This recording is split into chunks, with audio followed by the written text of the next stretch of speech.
colanders around. Yeah. Yeah. With a stick. Yeah. That's exactly where my mind was going. The little knapsack. Yeah. What's that called? Can we say hobo anymore? Is that a thing? Sure. You can say hobo bag. You can definitely say hobo on here. Nate Bargatze would probably not say hobo. Yeah, he would. Yeah. I wonder what he'd be saying about him. Because I feel like if you said unhoused, you can kind of like alienate middle America too. It's almost like, true. you know what I mean? Like it's almost like you're talking down to people if you say unhoused. You know what I mean? Like what is the appropriate term? I think homeless. I don't see what's wrong with homeless. No. Yeah. Like, very literal. Yeah. Unhoused is too though. Yeah, that's true. But it's just, yeah, I don't know. It doesn't feel, I don't know. There's like Asheville is just an interesting place to have done comedy because I think we're just more careful about that kind of stuff here. Yeah. And that's not really necessarily how I think, but I've like come up here, you know, so it's always like but then when I go anywhere else, it's like people don't really give a shit. No. If I said unhoused in Nashville, they'd like your whole bit about Nashville comics, I would just be like thrown out. Oh yeah, about being gay in Nashville. Yeah, I'm always like, yeah, sometimes if I remember somebody's from Nashville in the room, I won't do it that way. I'm like not sure if that it's pretty accurate though. It was a true thing that happened is I went to Nashville and did some shows, and then one person called me gay and it was fun, and I was, you know, and then I said that it happened and people were like that. So yeah, I mean that's another word. It's like I'll say gay, you know, like that's I guess kind of a slur, but it sort of feels like, I don't know, I've always kind of felt a little gay and I've always had like gay friends, so it's like, yeah, like if you don't talk about any of that stuff, like I did a show in Virginia recently and this guy afterwards was like, that was great, man, I wanted to hear you say something about trans people. Like specifically? Yeah, he was like, I wish you'd said something about trans people. And I was like, okay. Was he a trans person? No, he just looked exactly like me. And I was like, He just wanted to see what it would sound like coming from him. Yeah, like he felt like he didn't quite get his money's worth for like the show or something. He was like, we didn't even talk about trans, you know? So that's strange. And I've been thinking about it. I'm like, maybe I should have some trans jokes that, I mean, they would have to be like honor my trans friends and be respectful, but like, yeah, it's weird just what you talk about. Like I'll talk about gay, but I don't know. Yeah. I always feel like I have, you know, I get mistaken for a lesbian a lot, and I get it. Just like the way I dress and kind of am in the world. But I did this whole, like, I have this poem about like me not being a lesbian, and I had to run it by some gay friends first and just be like, is any of this like not okay for me to say? But yeah, they all really liked it. So yeah. My lesbian friends said this is fine. Okay. I don't know why some of these lesbians here are offended about it. I ran it by my lesbians. Yeah, all mine are fine with it. Yeah, it is kind of, I mean, that's what I like about like the odd and just Asheville is I feel like it's just a good, like, you kind of have that in the room here. If you're not oblivious, like you'll feel it if you've kind of like, like I've tried many times to do like a joke on like sexism or my daughters, and I just felt like, whoa, okay, I guess that just felt a little like insensitive or or just like, I don't know what's funny in your head and then what's funny to like your friends, and then it's like the general audience. It's just always interesting, like, you know, how much trust you need to have just to like bring up a topic. But then it's the funniest topics are sometimes the most tense ones too. Oh, for sure. Yeah, I think so. I mean, if you can make light of something tense, then that's really the best. But it's really hard to get there, and I think it's the whole idea is to not be offensive. And there are those comics that just try to be offensive. Yeah. But I don't want to alienate anybody or make anybody feel bad after they've come to a show. Yeah. I mean, I'm like very like not on the left or the right. So like I've been trying to kind of do some things about that, but I think I've noticed that kind of makes everyone seem to be mad at me, you know? Like if you don't pick a side, like that's kind of like like that's probably like it's like shock. The things that I'm surprised or shocking is when I'm like, I don't know. I think both sides have some pretty good ideas like that. It almost feels like that's offensive right now. Yeah. Which I don't really understand. It makes me want to kind of try to figure out how to make that space funny. Mm-hmm. Like, in the middle ground, middle world. Yeah. Middle Earth. Middle Earth. Ground. No, that's not it. That's not it. Yeah. I'll get there. There's one more. Middle loam. Are you into like fantasy stuff, like any like nerdy, comics or Lord of the Rings or any? No, I mean like I watched the Lord of the Rings movies. I haven't seen The Hobbit or anything like that, but I'm really into Star Wars. That's right. Like, that's a real thing. Yeah.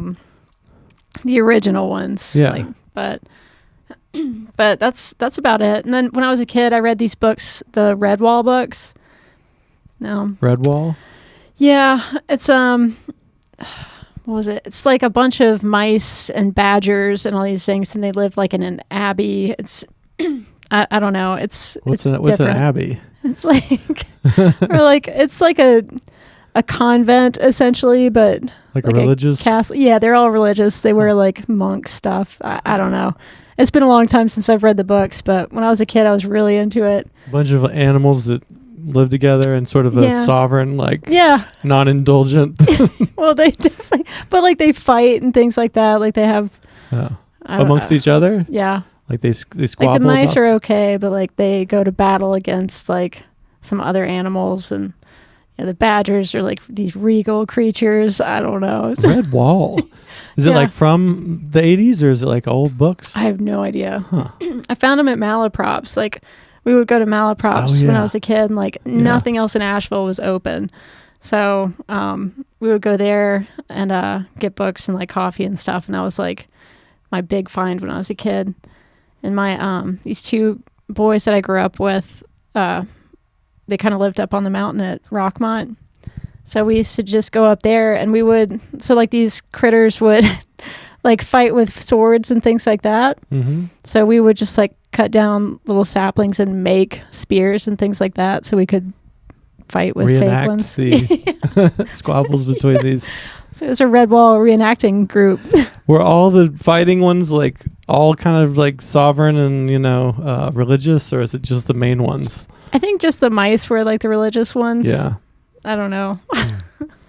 Might have to revisit one of those. That's cool that you're like somebody brought you to downtown Asheville. Well, that was the only thing to do. You went to like the town, like back when it was like the 90s or early 90s, late 80s. Wow. So everything was boarded up except the Fine Arts Theater was like a nudie theater. Really?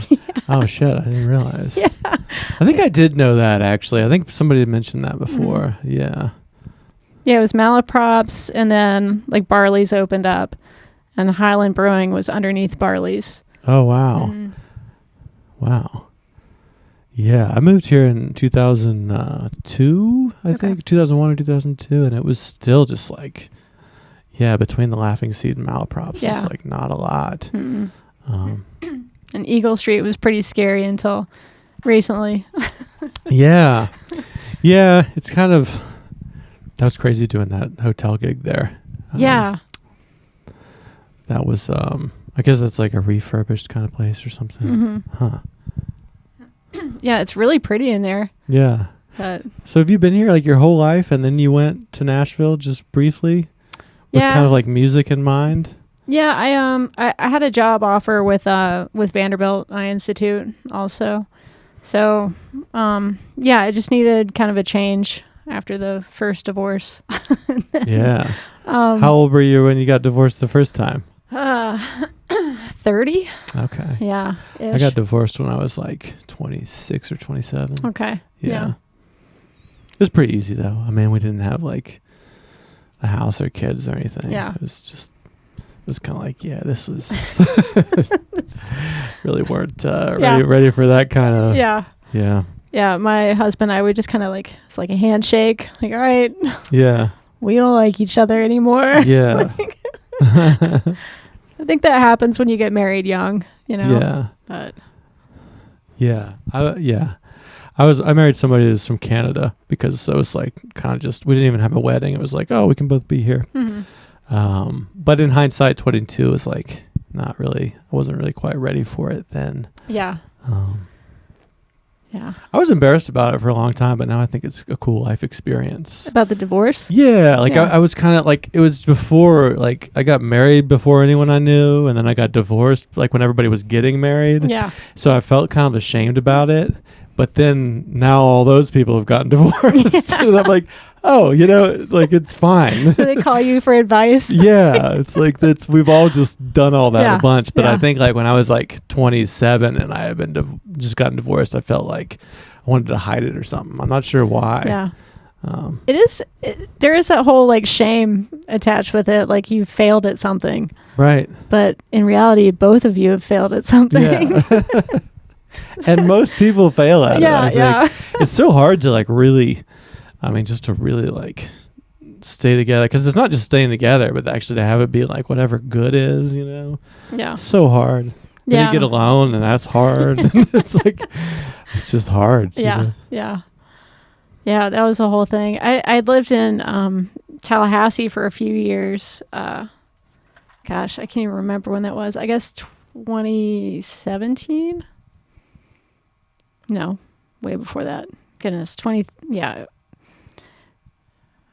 don't know, 2010, something like that. But lived there for a few years and worked for the governor, oddly enough. But the governor of Florida? Mm-hmm. Doing like eye stuff? No. This is this was pre-eyes. Yeah. How long have you been in the eye business? About 15 years. Okay, so this is like just before. Yeah.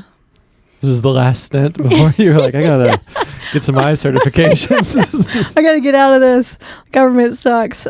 It was weird. I'd moved to Florida for a boy. This was way back actually. 20s? Yeah. I was like 21, 22 actually, probably. You hadn't even been divorced yet at this point. hadn't been married yet. But I moved down there and was looking for a job and couldn't find anything. And then, just walked in the Capitol one day. It's like, are you guys hiring? You're like, yeah, actually. Really? Yeah. They didn't have a sign up or anything? No. You asked? Mm-hmm. You're like, it's pretty nice. I like this. It's like some Capitol, like some. It's like the big desk or you whatever. guys need any help? And they're like, yeah, actually, we could.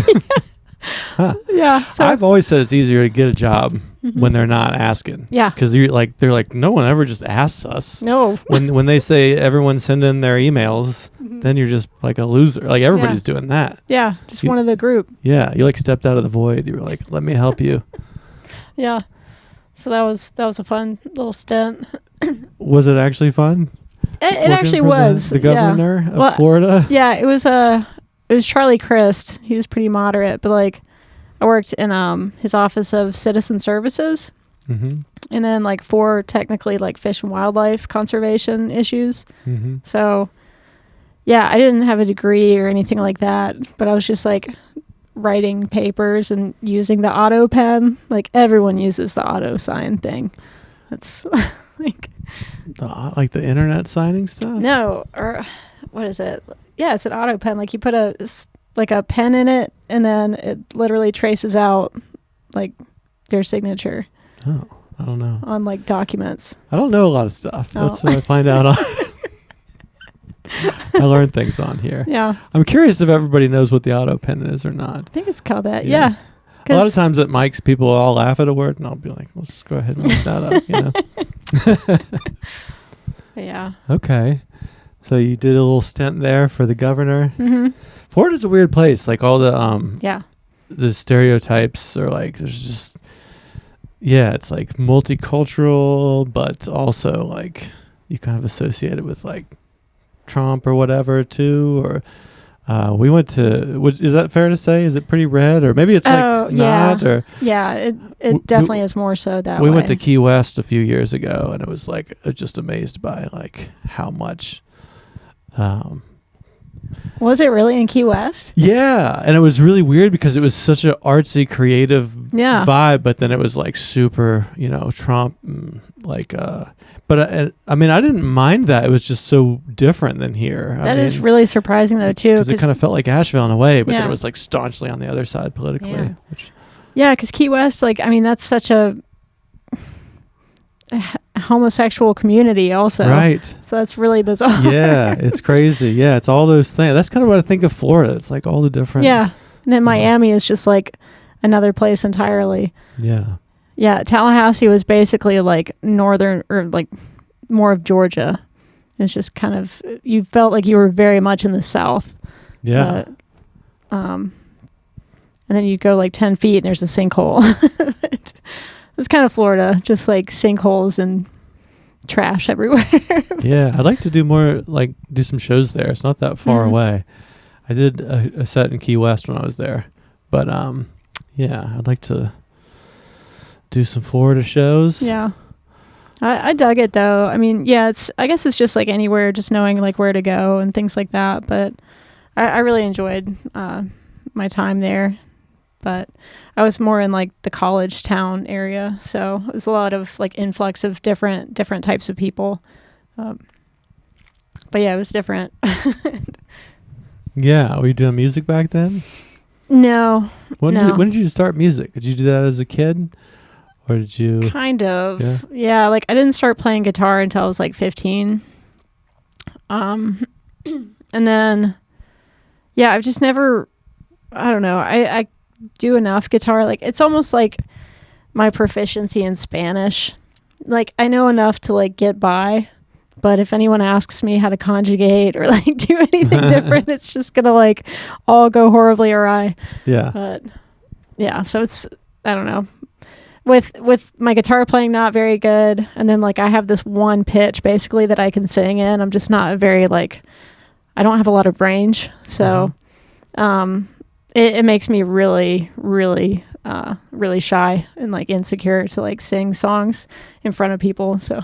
But you still kind of aspired to do that at the one time? Like, was that the Nashville era? Yeah, I was like, I'm here. I might as well. Yeah. Yeah, it's just give what it a everybody's... shot.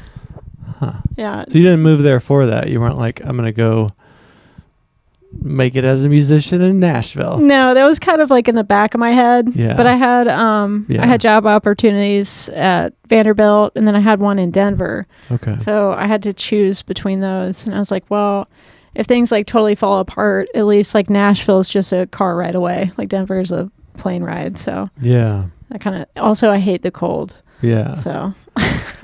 Yeah, that makes sense. So you've always kind of been like practical kind of person. Yeah, I have too. I noticed that's just kind of rare. Like in like the comedy scene or the music scenes I was in, to be able to like work a calendar and write an email, show up for the thing. Yeah. I mean, it's weird how rare that is. It is. Yeah. Especially like the showing up for the thing. Yeah. Is something that I've seen a lot, like especially back in Nashville. I don't know what it is. Like, I guess it seems like there are a lot more comics there just because it's a bigger city. Yeah. But a lot of folks just don't show or just cancel like last minute. Yeah. Yeah. I mean, it makes sense. It's like, I feel that way. But I think that having a job can help because it's like, well, I know how to just do the things I say I'm going to do. Yeah. Like that can help your art, like people are always like, oh, if I have like, they're afraid to get a career because it's going to ruin their art. But I think it can kind of help, Yeah. And even like on Sunday, me and Emily like look at the week and I'm like, all right, I'm going to do comedy this night and that night. So you have to be more strategic about it. Yeah. When you're just hanging out all the time. Oh, for sure. It's like, I just won't go. I just won't show up for the thing. It's weird. It's like a paradox. It's like the more free time you have, sometimes the less focused. That's true. You are. How do you feel with like your writing? Like, is there a specific time that you write, or is it just kind of like whenever you get an idea, you stash it? We should talk about this. I love this topic, and that's what the podcast was originally. It just reminded me. I used to just ask that because I wanted to figure out like, how do you write jokes? How do you write songs? I mean, it's always changing. I think like now I don't really like set aside time. It's more like when something funny happens or I get an idea, I like put it down, and then I used to try to like actually write it out, but now I'm trying more and more just to get up with like, just try to do it like on Wednesday mic or something is a great time to just try to do it there, But I was using the selfie videos recently. Like I kind of will look to the younger comedians, and I started to use that as a way to write. And that was kind of like a new thing where I have a thing I think's funny, so I'll just say it into my phone, and then I'll like edit the phone video and like and like restructure it, and that kind of like felt like a way of writing, and then try to do that on stage. That's cool. Yeah. So that's like more art also. So you're just kind of like creating. I guess it kind of just like forces you to kind of like finish it also in that moment. Yeah, you have a tangible thing there. Yeah. Yeah, and it's also kind of like what's coming up on the calendar too. Like sometimes if I have like more longer sets, it's like I'm trying to just really like figure out what the act is and how to connect them and how to remember it. But then it's nice. Like I hadn't done a mic for like a month. I did the Wednesday one, and that was like really nice to get up and just say a bunch of new stuff. And that's cool. I was like, yeah, I need to be around this energy. Like I have so little time, and getting longer sets and going places is cool, but then like just being there there was like 4 or 5 new comedians I hadn't seen that they started off with, and we really enjoyed just like watching from the side, just like somebody just kind of figuring it out. And I think there's almost something we lose like from that. Like you figure out how to do it, and the first sets is like that's like the weirdest, that's like the most pure, like, and then you're like, oh shit, I gotta like start acting a little bit different. Like I really enjoyed that. Yeah. Just seeing the new maniacs be like blah blah blah. Like it's like, yeah, you need to like they can kind of show you the way sometimes, like don't lose that. Yeah. That's true. Yeah, that's a good point, because like everyone when they start is just like, I have so many thoughts. Yeah. Like, I'm just gonna say all the thoughts. Yeah. And like not structure it at all. Yeah. But then I think like sometimes we can get a little too structured with it, and then it just becomes rigid. And there's no fun like seeing that. But totally. And once you have a thing in your pocket that will reliably work, that can be the death of you, because then you can you always have that. Yeah. Whereas when you don't even have it like yet, you're just like, like you just, I mean, there's something about that. Yeah. That, it's like very compelling. Yeah. It's very raw, but. Because for a long time, there was like a whole middle bunch of years where I would like, I'm going to do all new stuff at the mic. And then I'd be like, ooh, there's a lot of people here. Yeah. And then I just would do the same jokes. And I think, it can be like, once you have some things that are working, that can really be the thing that destroys you creatively. Or you're like, oh, I need more like that, because that's what that works, And then you can kind of end up like playing it safe. Yeah. Yeah. It's a weird spot to get into. I used to try to write like a new set of mic, and it was going great. And then, I got into these and I was like, oh man, these are great jokes. And then I just haven't been writing lately. So it's just kind of like just revisiting some stuff. And, I need to make more time for writing. What does that look like, writing? Well, for what I used to do, I had like this whole like ritual, if you want to call it that. Like I would put the kiddo to bed, and then I'd like open a beer or like just whatever, and just like sit at the island and just like I would light a candle. The island is in your kitchen? Like okay. Yeah. Back in my place in Nashville. So I would like light this one candle, and then I would just sit down and just like either write something totally new, or if I had an idea, just kind of try to flesh that out. But and I would do that and just like write it over and over and over until it was like condensed. And just kind of like, I don't know if you do this, like where you just kind of see in your head like what it's gonna be like when it comes out, like in real time. But, I mean, that's like what my first sets, I had it so wrong. Yeah. Like I had these very vivid, like, and then I'll go here and they're still with me. And it's like the first thing I said is like, didn't even make sense. And then you're like, so. Yeah. Yeah, it's, I don't know, but so I'm trying to figure out like how to write now, and lately it's just been like recording something, like a thought, and maybe I'll just write that down. I feel like I'm getting better at working just on the stage, whether it just be from an idea or just like a thought I have, like walking up to it. But it's becoming a little more organic, or just like quicker, which is good. Yeah. But yeah, that's how I've been trying to do it too. I would really write things out Mm-hmm. at first, and then I think I was trying to like say the script in my head. yeah. And I feel like I see people doing that, and an audience can sense that you're like, Yeah. I guess if you're a great actor, like some people have theater backgrounds, and a good actor, it was still written before, but they can make it feel new. Yeah. But so that's a skill. I don't even know how that works. I didn't do theater, but Me neither. it's like if it feels, it has to feel right now. So you're either like a good actor is almost like a sociopath or something to me. I'm like, how can you manufacture like, that skill of making it feel new when it's not? Like, Yeah. I feel like I got to say it a little different every time Yeah. to have it be new. But then some people can just Yeah. like hit the Tom Cruise button. On sociopath or actor? Yeah, all of the above. I mean, like, Yeah. I don't know if he's terrifying or He's an amazing artist. Or Yeah. I don't either. Scientologist first. he does his own stunts. It is super impressive. Yeah. Yeah, he's I amazing. guess. I He's mean- amazing. I feel like we should just expect them to do their own stunts, though, to a point. Right. Like, why not? Because Tom Cruise does.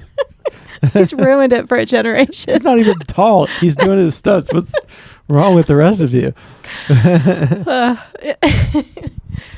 Like, you've got 2 feet on him, and you can't even do that.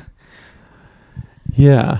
I can kind of see the songwriter thing when you're like lighting the candle at the island. Are you writing it like with a pen, or are you like typing it? Pen. I feel like Okay. I should have like an old-timey typewriter now, though. Yeah. Or Is like a pen legal and, like- pads or like I prefer like journals, leather-bound like nice. books. Okay. Yeah. so you're just kind of rewriting the same thing, like just filling it up with Sometimes, yeah. And then I feel like an asshole. 'Cause I'm like, I've ruined this one. What do you do with the old ones? I've got all of them. Yeah. Yeah. You ever go back? Sometimes. Yeah. And sometimes it's great, and then sometimes it's like going and looking at an old diary, and you're like, oh, what was wrong with me then? Yeah. And then there was one time I thought I lost one at the one stop, and I got really scared because that's back in the time when I had like my journal, like writing journal, was also kind of a diary. So I was writing like heavy thoughts as well as jokey thoughts Yeah. in the same book. And I was like, oh man, if somebody finds this, like, it's gonna be bad. I mean, I have all those same fears, but then like when it's somebody else, I'm like, but would anybody even like? That's assuming somebody even like gave a shit enough to like read the stuff. Yeah. You know, it's also like they would have to know my handwriting. Yeah. Like it's not like I'm in there like this belongs to. like, yeah, yeah. You don't have your name anywhere, It's so you not a just have to, trapper keeper. Yeah, I should get a trapper keeper. Lisa Frank, is that her name? Yes. Yeah. I feel like that would be huge right now. Do you remember that? As Oh, a yeah. 40? I think that stayed through all the generations. I don't think that was like just an '80s thing. No. Yeah. I think it's back. I think it still exists. Like it's been rebooted. I think so. Yeah, I mean, that's like something I'm always trying to figure out how to do is like generate stuff. And I think this podcast has like been a really great thing for writing. Because That's it's cool. like we're holding microphones.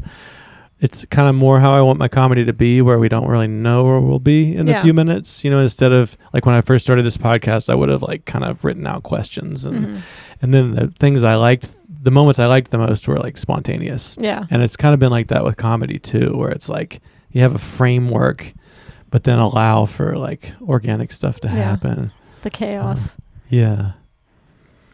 But then when you have to do like longer sets and stuff, I mean, I guess I like to put it on the whiteboard and like see like there are like themes that emerge, Like I think if you're going to go long, you can't just like, Oh, you have a whiteboard for that? yeah. That's actually not a bad idea. I love the whiteboard. Yeah. It makes me like sometimes in order just to sleep, I have to just get it onto the whiteboard. And it's like, I wish it was bigger. Like I wish I could do it on a wall, What was that Tom Cruise movie? Like Minority Report. Yeah.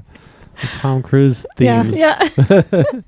Do you know Jess Cooley? I think Jess might have come Yeah. back. Do you know Jess? Yeah. I haven't like met him, but I saw his sets, the One Stop Yeah. or music hall. Like they back, were really good. Yeah, he's just amazing. I Mhm. mean, like just such an amazing performer. And Jess came on a year ago and was talking about how I think it's he, like writes a joke. He like puts the idea like suicide, and then it's like, that it goes out to all the things that it connects to, and he needs like a really big space to like see the whole, which I totally related to. Like it's almost like the pages are like disparate, like I want to. That's true. Yeah. See just the shape of it. You know what I mean? Yeah, because then like if you have it all written out, you've just got all these little like bullet points essentially. Yeah. And it's like this isn't. Yeah. Like you go from this, it's just kind of stagnant, but. Yeah. It needs to be one thing. Yeah. And then like 1 5-minute set, like that, it was really hard for me to get comfortable with. Like I've never felt like I needed more time. Yeah. Like, and then 10, and then now it's like I'm trying to like do a headlining amount, and it feels like it can't just be like, now there's this, then there's this. It needs to be like one breathing cohesive thing. Yeah. And that scale, like we're trying to figure that out. And that feels a little more like what we're doing here. It's like a bigger chunk of time. And there has to be looseness. Like I think the longer the time, the less rigid, it works to be. Yeah, I feel like with this shorter sets, like I feel like I've got it all like it's punched out, and I come through and I'll like listen to my set again, and it's all just very fast. But then like my longer sets, and I haven't done anything over like 15, 20 minutes, but like those sets, I just like, I know going into it that I need to like take a breath and just like allow space and all this, or I'm gonna like run way short. And those are, I like the way that those sound better because it's not as jumpy and rushed, compressed. Yeah, that's, I'm gonna have to get, it's like those murder boards or whatever with the red string. yeah totally. Oh yeah, we were when we put up my whiteboard, we were talking about that. We were like, it's like the guy in the movie that's like, you need the. Is that what your tattoos are? They're actually just your set list. It is sort of becoming like that, I guess. Like, like, where was I going to go with this? Oh yeah, that's a good idea, actually. I think that's kind of the. It's like Memento, but. That's a great movie. It is. Yeah, and there's a lot of good stuff in there. Tom Cruise wasn't in that though. No, so we can't bring talk it back about to it. Tom Cruise.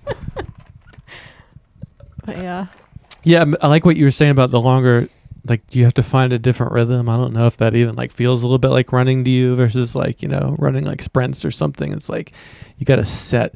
If you're going to go long, you got to set a different like rhythm, and it's pacing. It's and like it just feels more like I always want just more longer sets. Like I wish I could do. I always say my dream is like I come into your city and I could do like 2 hours on Friday and 2 on Saturday. That's like 4 hours, like people who get to that, or they can do that. Then it's like you're sitting down on the stool, you're standing up, you're doing a little crowd work, you're taking those breaths. And that's like where so many of the good ideas come from. And when you're just like cramming in like 4 minute sets, I'm almost trying to make like 4 minutes be like about 1, 2, or 3 things at most, to try to like, whereas when I started, 5 minutes was like 12 things, like boom, boom, boom, boom, boom. And but then that doesn't like scale. Like, have you thought about doing like bringing music into it at all? I mean, like I haven't figured out how to do it without being like hacky. I did like one-liners with the thing, and people have asked me to do that, like a bass. There's that like Mitch Hedberg album with the upright bass, and I like that, but I think part of it is like it was like armor, like I was hiding behind the guitar for all those years. And to me, it feels so like naked to just be a person with a stool and a microphone. And I really like that. Like, so I kind of don't want like, I don't want it like. No obstruction. Yeah, because I just did that. I'm still learning how to like just put my fucking hands down. And not like I'll watch myself, and I'm still kind of like, so I really like the not having a prop, or a guitar can give me something to lean on. Oh, for sure. Yeah. Have you ever incorporated it, done a comedy set with guitar? No, like people keep asking me to do that. Again, it's just like no, because then you're doing something different, and that's I don't think I want to do that. You don't want to be the guitar comedian? No, I don't. I don't. I was doing it for a while, and people were like remembering me more. They're like, "It's the guy with the guitar. It's not just like one of the 12 white guys with a beard." Right. Like, so it was kind of like, man. Yeah. Like, the universe does kind of want me to like be that guy. And it's nice. Like, there is something different about it. Like, whenever you can accompany it with music, but I just don't know how that would go. And I think that's a really hard thing to like do comedy and then be like, oh, I'm going to play this silly song, or like, I'm going to incorporate this now. Yeah. So yeah, I guess it's always kind of in the back of my head, but I have no idea how that would actually play out. Yeah. No pun intended. Boom-ch. Yeah. You could do that before you ever got to the, like, play the drum riff, like during your setup, and then not play anything during your punchline. I don't know. Yeah, for me, they're like separate things, I guess. Like, I've thought about doing like just strumming chords and like creating like ambience and then just doing bits, but then I'm still just like, what? That's like the Zach Galifianakis, like at the Purple Onion. That was such a good, yeah. I mean, that's kind of like, he was doing kind of like one-liners and crowd work, but yeah, I mean, it's almost like, I even think the fact that it was a piano helped, because it's like Dimitri Martin would do it with a guitar, and so that's like, when I would do it, I think some people were like, oh, he's doing that thing Dimitri Martin did. But like, so it's really hard to do that, because there are some people that do it very well. So like, if you're gonna get compared to anyone else that does it, like, oh, they're just doing this thing. Yeah. But if you're just like a comic, like, oh, he's just doing insert comic's name here, you know? Yeah. But yeah, it's just like a different, I don't know. I feel like it just sets you in a different area. I don't know. Yeah. And I was doing one-liners when I was doing it too. So it was kind of like those, like, whereas I don't know if you think of like, do you think about like, you're pretty much like, your comedy's like autobiographical, and you're talking about yourself and your life experiences, versus like, I'm doing jokes, I'm doing like one-liners, you know? Yeah, I mean, I do. I feel like it's more like, it's things that I'm like noticing, or like day-to-day stuff, or things that are very personal that I've made silly. Autobiographical, I guess. How about yours? Yeah, that's the way I'm trying to do it. I feel like the guitar thing worked a little more for like doing jokey jokes, you know, which is kind of like, there are some like one-liner comedians that are really good at that. But yeah, I don't know. I feel like it'd be like, if I was like, I'm going to talk about my life, like, you know, like the energy in my mind is like the opposite of what I'm trying to do in comedy, you know. Let me just strum some jazz chords and like tell you about my kids. It's like, ooh, I don't know. Like but maybe it wouldn't even be that, you know, what you're saying about like writing and like visualizing it in your mind. Do you visualize like when you're writing it, do you visualize yourself like saying it and there's people there? Yeah, it's more of like the reaction, I think. So I feel like I can read people fairly well. So like, I guess I visualize like how I'm going to say it, and then how I perceive it being received. I don't know. So you like see them laughing, like they're enjoying it. Yeah, that's good. Yeah, I mean, you're supposed to, I've heard that from a lot of people, you're supposed to do that when you go in the room, like visualize yourself like doing it. Mine, when I walk into a room, is just straight panic. Oh really? Yeah, I do not like talking in front of people at all. Yeah, you don't a lot of comedians seem like real kind of loud and obnoxious, or what, you know. You don't really seem like no, I'm terrified. No, I'm just I was really shy like as a kid, and I guess like I know who I am now. Like, I'm not like as shy or, you know, intimidated as like I would have been, but I definitely I've always been the person to like say the silly thing, but like quiet. Like whisper it. Yeah. Those boys that had the swords could hear. Yeah, I didn't want any like attention, you know. But so yeah, it's weird to be like like when I first started this whole thing, I was like, man, my goal was to like to make it to where I would like write for someone, so I didn't have to be up there anymore. Is that still, if you could choose? That would be, yeah. You'd pick that over? Yeah, I mean, I definitely do. I think the more comfortable I'm getting like with my writing and the better I feel about my jokes, I'm feeling less and less like that. But yeah, I'm probably like the quietest comic like in Nashville or Asheville. Yeah. But both probably. Yeah. Yeah. Who's it? Mackenzie, you know her she's from Greenville. Okay, I don't think so. She's very quiet and shy too. It's cool. I mean, I'm trying to think. I feel like there are a few others that are like just, you know, just you don't have. I mean, Cody is, you know, he's Cody's like hilarious. but he can. I bet he's not quiet when he's on stage. No. But you know, he can come off that way. Mm-hmm. You know. Yeah. So I think that can be kind of cool to be like to transform, or I don't know. I guess even when you're on stage though, you're not like, you don't become like. No, that would be pretty funny though if I could like Bugs Bunny or whatever. Yeah. Do you want that, or do you kind of like the understated, kind of more like chill? Yeah, I guess I was like, someone was telling me like you should create like more of a persona for on stage. So I don't know like how. I don't think that's necessarily a thing. But yeah, I try to.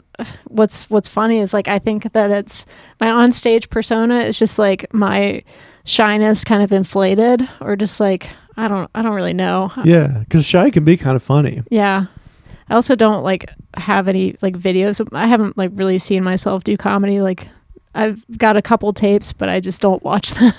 just the dead husband. That holds up. if somebody I was married to didn't just die, I'm not gonna watch. Yeah, no. I was like, you know what?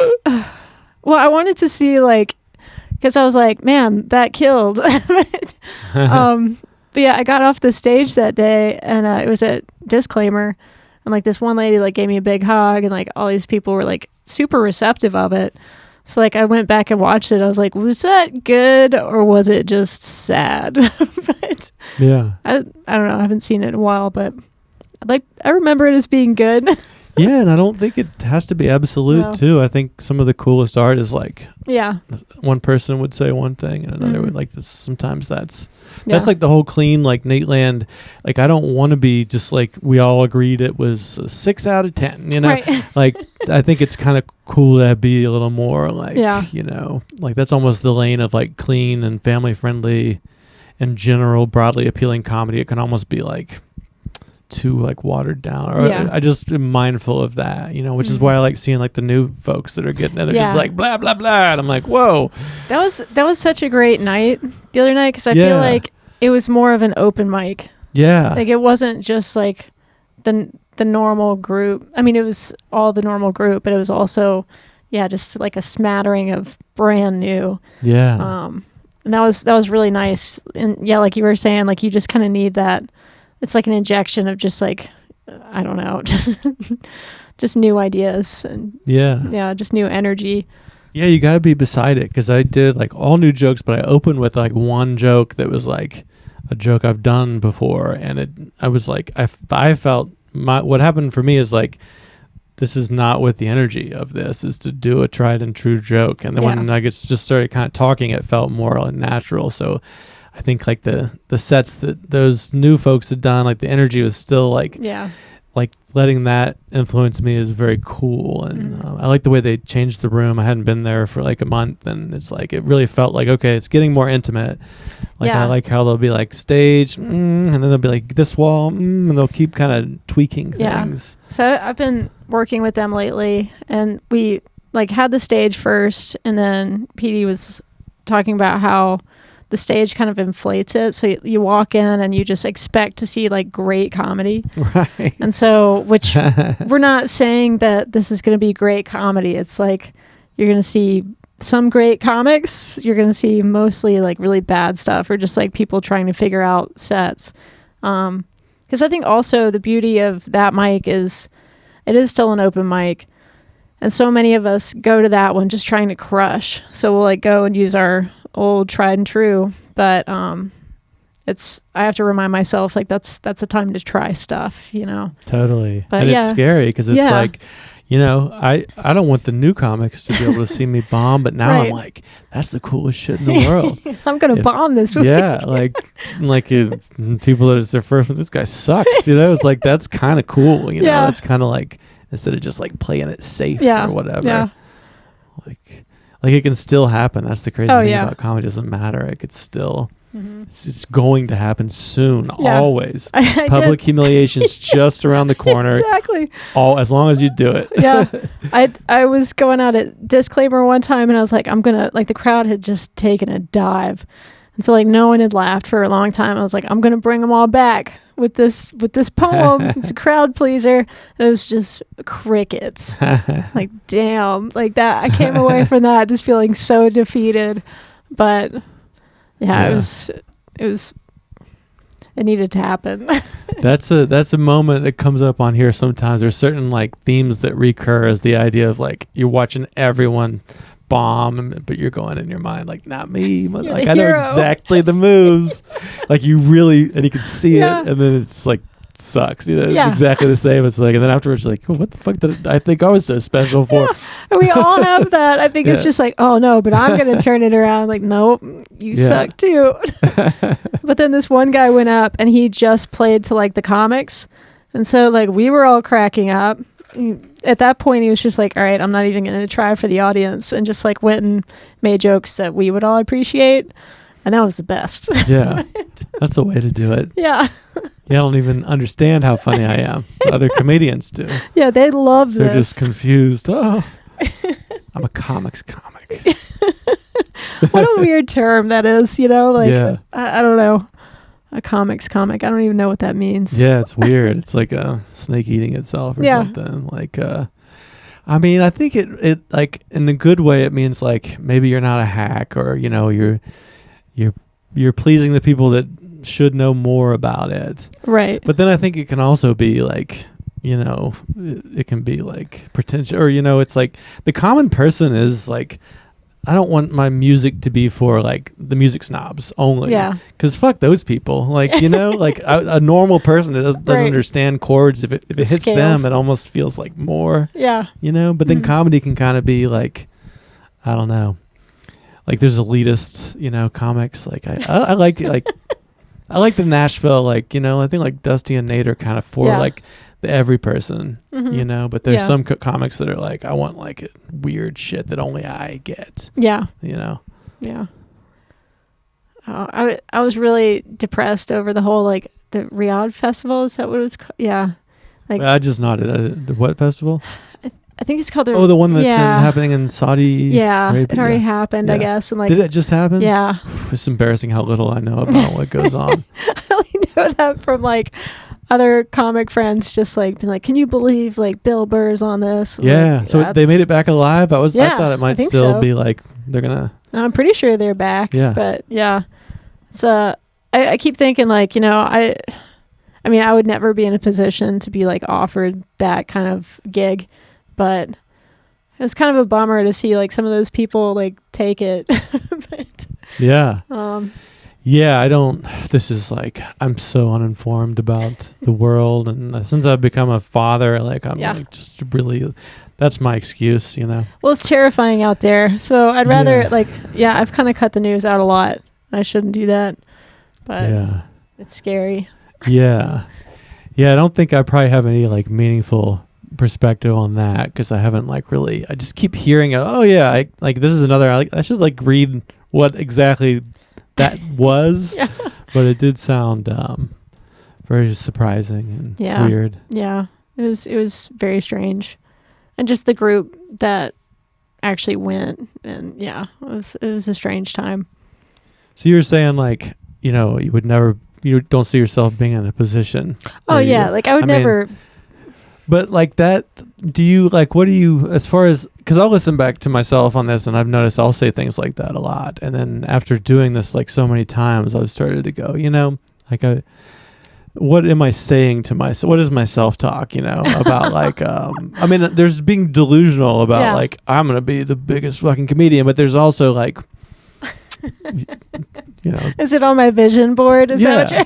to say you'd never be invited to Saudi Arabia. I would hope. I mean, as a woman, like that would take a little bit more. I would was there hope no like female comics? there were actually. Okay. Yeah, Whitney Cummings was one of them. What does it mean? Yeah. I mean, I feel bad for anyone listening because it's like this is such an like important thing to probably like talk about right now on a comedy podcast, but I don't know anything about it. But I honestly don't know. Like, I didn't dive too deep into it. I just know that it's like the whole thing is like the women's rights, the people's rights. Like, they definitely, this regime like has murdered journalists.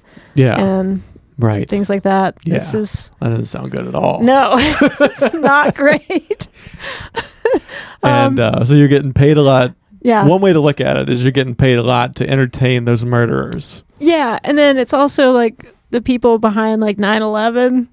And then you have Pete Davidson that just like went over there and did that. It's like his dad was killed in that. I don't know. It's just it's a lot of like, you have to, a lot of meta going on there. Yeah, you gotta be pretty much done in your career, or like be okay with yourself enough, I guess. I don't know. It's just, to me, it's just another like, this is what 2025 is. It's just another thing where you're like, what the fuck? Yeah. Like things like that keep happening. Yeah. I'm like, all right, it's not gonna get any worse. Yeah. And then it happens and you're like, why? Yeah. Is this a thing? Yeah, it's so crazy. I mean, it's like unobjectively crazier than it ever has been. I mean, that's not, I think we all agree. No one's like, that's the same. No one's like, same crazy levels. Yeah. No, it's different. But how do you, like, as far as being like a mother, like optimism and like, do you feel at all optimistic about the future of humanity? I mean, yeah, but you can just say no. It's fine. I'm pretty much an optimist. It's kind of hard to be optimistic right now. I mean, I'm still optimistic. I think things, I don't want to say it, like things can only get so bad, but like they just keep getting bad. But yeah, I don't really know. I don't know. That's how I just go in each day, just like, oh, it's a new day. Let's just see what happens. That's kind of what I do too. It's like this little space that I'm in physically, and it's in today. Yeah. And then, like I went and listened to like a bunch of podcasts on Israel and Palestine recently because I was like, this is just embarrassing that I have no idea what it even is. Yeah. So I really feel like I have a sense of like that. I don't know if this like Saudi Arabia. That is the right place, right? Like, okay, just making sure I'm not like repeatedly saying, because I don't even know, but like I will make a point to like really learn about things that I think are like important. But it's like just a lot of the things are just like next month it won't even still be. Yeah. So it's like I'm gonna burn I'm like in my room, like my kid's like, look at this drawing I made. I'm like, fuck off. I'm trying to get this bad news about like there's a lot of those choices. Yeah. And then sometimes I'm like, no, I do need to like be informed and be a citizen. Yeah. Yeah. I get that, like that balance. I used to listen to like NPR when I would drop her off at school. But yeah, I haven't been doing that lately. I'll just like listen to music and listening to NPR every morning. Yeah. During this administration, it's just like, why am I even? Yeah. Why take them to school? Like they're not gonna. It's not gonna. No. Just gonna stay home. Yeah, there's no world of tomorrow where they start a garden. Yeah. Yeah, it's I don't know. I just know that my daughter sees a picture of Trump and just says, "Oh, that's our leader." I'm like, "Yeah." She's like, "He's a bad man." I'm like, "He is a bad man." Yeah. But yeah, that's about as far as that goes. Yeah, it is crazy. It doesn't feel like it's going to be the same. No. But I don't know. I mean, yeah. just the oldest fucking people. I know. Even my parents are old and they're like, what's with all these fucking old people our age? Yeah. Like, I'm like, I don't know. Yeah. And then like Bernie, I liked Bernie, but he was like Bernie too. He was the oldest one of them all. I know. So yeah. it's so crazy. I liked Bernie so much. Yeah, and he's still very coherent. Mm-hmm. He still can like go on a podcast and just, I mean, Oh yeah, it's like his brain. yeah. It functions. He probably would have done it, Mm-hmm. done the job. Yeah. It was funny because like in my office the other day, like I work in a retina group, so it's like all of our patients are really old. So there are these two older women out in the waiting area just waiting to get picked up. I guess one was like in her 40s waiting for someone that was having a procedure done. One was a patient waiting to get picked up. And they were having a debate over the younger one was a Republican, older one was a Democrat. They were having this very lively debate. And It's cool it was that way. yeah, I was surprised. I like looked over and then I just stood there like just listening. And the Democrat was bringing up all these great points, and like I just wanted to go over and I was like, oh man, like she's crushing this. This is such a great, and what a good conversation and blah blah blah. And then when she got up to leave, I realized that it was like the lady I had just done a scan on, and she just smelled like cat piss and like was kind of mentally off. I was like, oh damn it. She was the That's one our with representation. Yeah. Then this Republican is going to go back and be like, man, I had this crazy Yeah. The debate with like Republicans this all like nut. put together, smells good. You're Yeah. like, shit. I really like the way you think, but man. Yeah, it does just kind of feel like the death of all the like parties and things. Like I'm hopeful that like whatever's happening now, we really will be like, okay, we took that to the end of that dark Mhm. cul-de-sac Yeah. where we were talking like that, and maybe we'll, like, because these like young people now, I mean, like there's like no jobs right now, and I mean, I Mhm. just wonder like what they'll think up. I'm Right. I'm 46, so I'm officially just like, it'll be interesting to see I can't wait to vote for some of them. Yeah. Yeah. Like, good luck That's with true. like, I don't know, I'm kind of interested in what it's gonna be. Yeah. Like they're like growing up with AI Mhm. and things like Oh, that man. are gonna like, it's these things that we just lived for so long without. Yeah. I mean, even the internet, I lived Yeah. for a while without that. Oh yeah. I mean, So I it's- remember that becoming a thing, and that's so weird Yeah. that like there's a whole, like everyone now is just going to be dealing with like already knowing what that is, like not knowing what a rotary phone is, not knowing what dial-up was, and then just with AI becoming what it is, like Chat GPT being a thing. Yeah. It's gonna be pretty wild to see Yeah. what transpires. Yeah.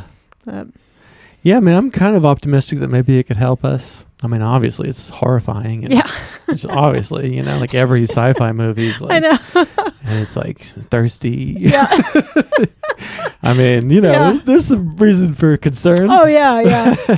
Yeah. But I don't know. Like it's, we're still here. I don't know. I just look back at George W. Bush and people being like, "Oh, I we've know. never been more divided." And I'm like, "Oh." Now it's like he seems kind of like a nice old man now. Yeah. Like you see him, he's just like got his paintings. You're like, I don't know. Like I would probably vote for him now. Like he seems so he's adorable. He seems pretty cool. Yeah. I'd do blow with him. Yeah. Yeah, he's like a sweet old man, or just in comparison Yeah. to what it is. So yeah, I don't know. But yeah, I kind of stay away from writing like political jokes, just because like I feel like there's so much political stuff just in the world anyway, and it's not really like my thing anymore. Yeah, you go just to don't a wanna comedy show do to it. like, Yeah, just get away. yeah, yeah, and especially if you're like trying to do that, like Yeah. I'm just nothing. I'm like, ugh, But I mean, you can maybe hint at it. You can talk about like, let's talk about like the trans person in your family. That, like I don't know, that to me I guess that's not really political, but it's like that's a politicized Yeah. issue, but through the lens of your like humanity. I think that can be a cool way to do Yeah. it. But when somebody's like, listen up, idiots, like especially when it's like a liberal person, it's like, listen up, idiots. I'm like, God, this is just making people dig their heels in even more. Yeah, There's a lot of that, definitely. Uh-huh. I have 3 degrees and I think I know something, and you're just like, God. It's like smelling like cat piss just by being like patronizing Right. towards people.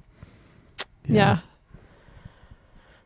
Because Nashville, I mean, that's like in the city. Yeah. So I'd imagine that's like, a pretty healthy mix of like, I mean, it feels red, but like, I think probably it's like any city is like pretty blue. Yeah, I'd say Nashville's more blue.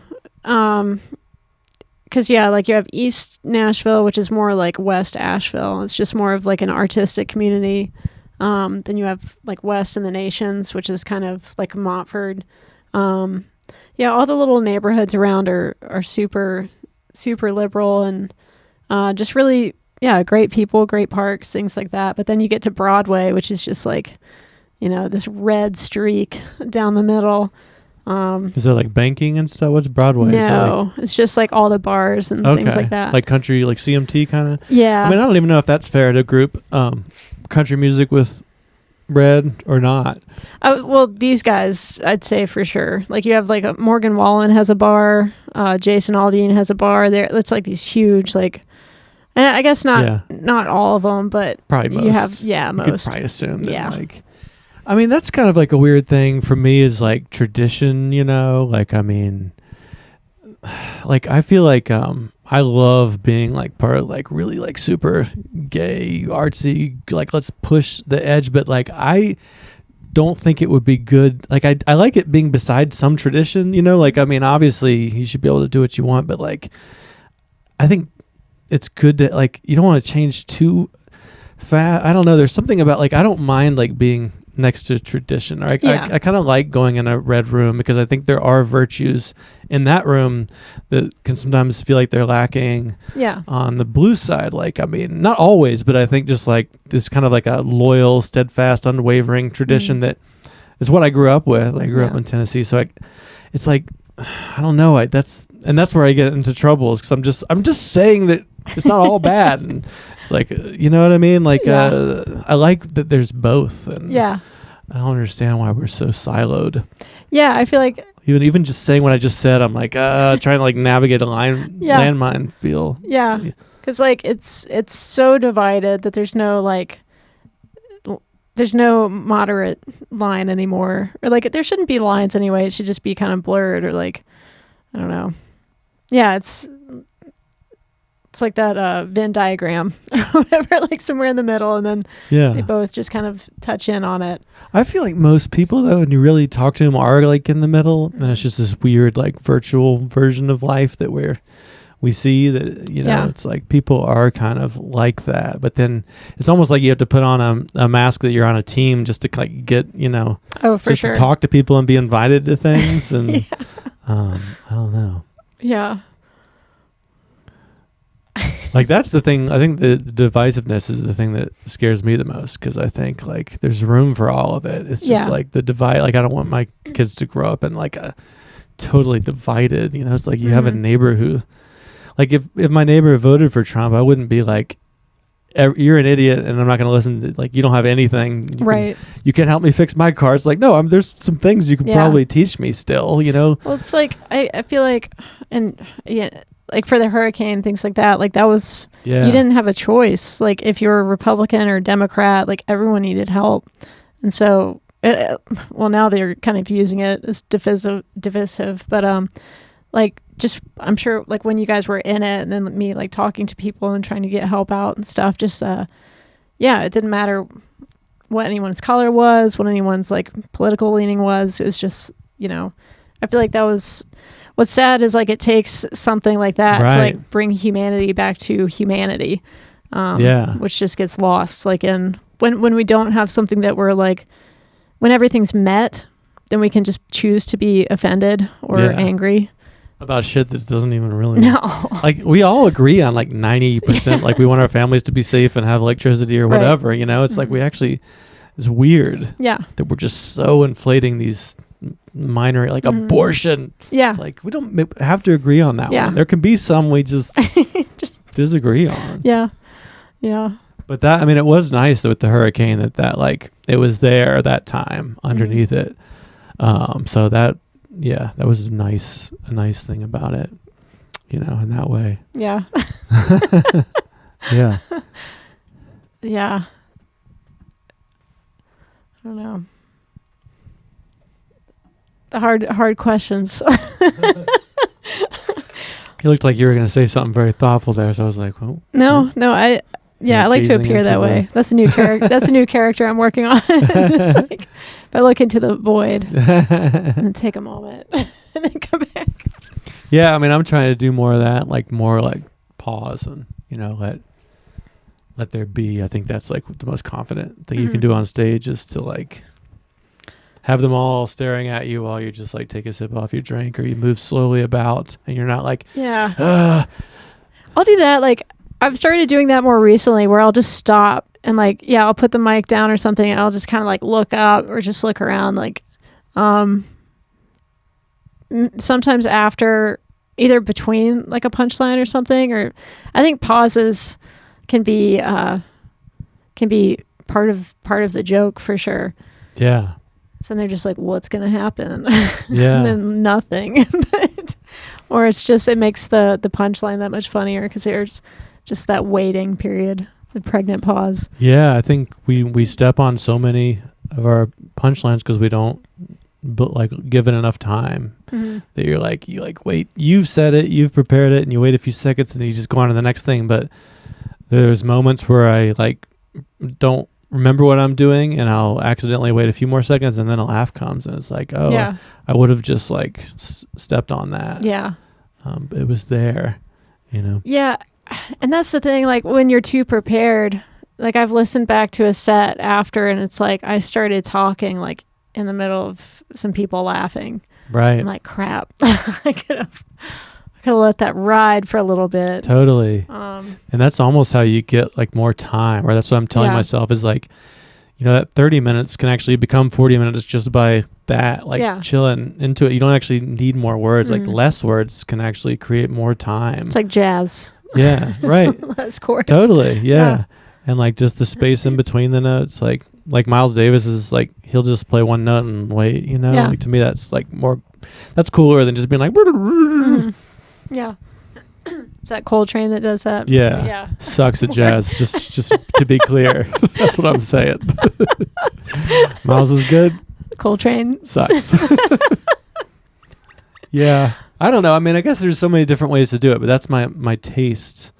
Yeah. And that's like, I think there's just something about that. But then now it's like I'm trying to remember and be organized for longer sets, and it's like it's easier to like for me to like find those pauses and like a loose sloppy set. But then if you're like up there for longer or people have paid, it can be harder to like be as relaxed as I was in my head, like not to kind of let the panic start, just the more time up there, the silences get longer.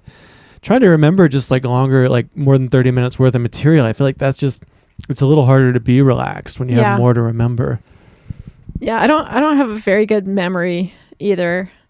So like I shouldn't do this as much, but like I do like put a notepad down, and just kind of like with the bullet points. I think it's fine. Yeah. I know. I want to get away from that at some point, but yeah. Cause it's a crutch. And then like I'll look at it and be like, and then I won't look at it for the next like 7-8 minutes. But I think just knowing it's there is so nice. Yeah. I mean, I don't mind that. It's like a comic thing maybe, but like, because I do think some regular audiences might, but for me, it's like that signals to me that it is fresh and spontaneous. Like you kind of, it's like, ooh, the notebook's out. It's kind of still like, I like that there's some no, it's a sketch still, and it's not like I have memorized exactly my act and I will perform it in the same order. I have gone up with like it literally written out because like I just written it like a couple minutes before or something. I'll have it and I'll like try to like poorly read it, like parts of it. I need like the teleprompter or something for the first line, but yeah, so it's I do like that. I don't know. I always have like about 5 pens with me at any point. What does it say? Is it like bullets? Like what would the first lines of your list say? Yeah, it would usually just be like bullet points. Can you say what the first bullet is? It would just be like whatever my first joke is. Like oh, like if you're about to go up, like do you have like an opening? Like I was just curious. Like would it be like? Well, softball or, you know, let's see. My kid or, you know, peanut butter sandwich. I have one. It's like Disney, and then It just says Disney, and Yeah. that's just like it's just like a word. yeah, it'll just be a word, and it's like, oh, okay, that's that. Or I'm trying to think of one that's funny. I had one. I found it like the other day. I just wrote like, because I had like a pretty organic set a couple weeks ago that I wasn't prepared for, and it just said like running/abortion. Yeah. And I saw that. I And I don't was know like, if I've heard what? that one. Yeah. So that was a newer one that I tried out. But yeah, How'd the abortion joke go? it went. I don't know. I think it went okay. I think it went okay. I don't know. I need to flesh it out a little bit more if I'm gonna try it again. But yeah, it was just a thought. It's like running. It was like I wasn't. Like I signed up for a race and I wasn't prepared. So I realized, oh yeah, I forgot to say part of it. That's probably why also. But yeah, I realized I was going into it like with the same gusto as like I don't know. Like the energy was an energy thing? Yeah, it was an energy thing, and yeah, it was just a little bit off. I was like too amped about it, and then that's crazy sometimes when like the energy is like I'm like trying to like do a joke with a lot of like rock and roll energy, and then I'll come back to it later and I'm just like, actually it's kind of cool, like especially if it's like abortion or something. I mean, like kind of getting like low energy is almost like contrasts the topic in a more interesting way, whereas that's true. My first impulse would be like, I'm gonna yell it at you, and people are just like, like scared. They're like, good Lord, like Yeah. I never want them to be scared. That's like a thing about like eye contact is like I feel like it's important to look at them, but at the same time it's like you don't want to be like tell a joke and then like look right at somebody like this is where you laugh now, like where's my validation? Yeah, it's do you gaze over their heads? Do you look them in the eye? Oh, yeah, okay. So when I first started doing it, I was like, I'm just going to look like at the light, because then like I don't have to see anyone. Like no one's looking at me. I'm just up here by myself in the light. And then like the more comfortable I got, I would look like over their heads. Yeah. And just kind of scan that way because I got some feedback. And then I've just recently started like looking at people. The eye contact is hard. It is. Yeah. I mean, like and with the group of them too, because it's like, how do you, like, which ones, if somebody's like really not having it, I think it's not good to like look at them, but I've heard it's like you should go with what's working, like if somebody's liking it, then it's good to keep going. Like I picked on a lady, like the two ladies like over to our right at Foundry, they were having a good time. Yeah. And I like picked on them a little bit, but not really. Like I don't really do crowd work. I'm still trying to like talk to them more to them. It's like they're not real. No, but like trying to like find that happy medium, because like I haven't done crowd work yet. And it's funny, like comics have a lot of different ideas about how that's perceived. Like other comics will say like that it's lazy, then you just don't have jokes. Other comics just go to that when what they're doing like isn't working. Like Mike Birbiglia had that whole thing on that, and I feel like there's a balance that you can like. I feel like you do that really well. It's like you'll do your jokes and then you launch into some crowd work and then go back to jokes. And I guess the idea also is not making someone feel dumb. Yeah, I never want to be mean to anyone. No. I think that's a big misconception about, especially like when there's no one in the front. Yeah. And then somebody finally sits up front and then somebody's an asshole to them. It's like, you're fucking up our trust with these people. Yeah. Like, I mean, it should be, you should honor them with, which is hard, you can throw yourself under the bus, but then if you do that too much, it's like, why am I listening to this asshole? I'm a big idiot, But yeah, I mean, I love like I feel like you have to be able to interact with them. Like, but that's just my opinion, There's like people that don't, but I love when I would started doing comedy and like somebody would just do crowd work just a little and it wasn't even that great, I would be like, oh my God. Like that was the thing that just, I was like, I wonder if I could ever even just, like, to me, that just blew my mind. Like, even as a musician that was like trying to just comfortably be up there and they're all looking and have an interaction. Like, that's the most terrifying thing ever, which is kind of why I get so excited about crowd work. I don't think it's lazy. I mean, you got to have material too. Yeah. But it's like those moments are just like, that's why you're not at home watching it on a screen. That's true. The fourth wall, is that what it's called? Mm-hmm. Yeah. Like, I think, I love it. You can just feel everybody go, oh shit, this is like happening right now. Like, this is new. Yeah. This is all new. I'm part of this. It could be me. I might have to like say a thing or, mm-hmm. Like, it's not, sometimes they look at like they're just like behind a screen or something.